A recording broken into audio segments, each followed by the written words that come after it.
আজকে কিন্তু আমি আবারও যে ভিডিও বানাচ্ছিলাম, ভিডিও বানানো হয়ে গেছে, যেহেতু 4টে বেজেও গেছে। মানে আমি দেখলাম যে এখনো আদিত্য আসছে না। মানে আজকে সেই অনেকদিন ধরে কিন্তু এখনো পর্যন্ত আদিত্য আমাদের বাড়িতে পড়তে আসেনি।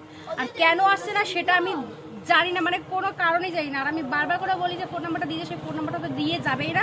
তো আমি এখন কিন্তু আদিত্যকে আবার ওঠাবো, যদি আজকে না আসে এটা আজকে পানিশমেন্ট হবে এটা দিয়ে, ঠিক আছে? এই আদিত্য, এই আদিত্য, আদিত্য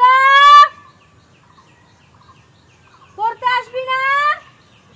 আজকে যদি পড়তে না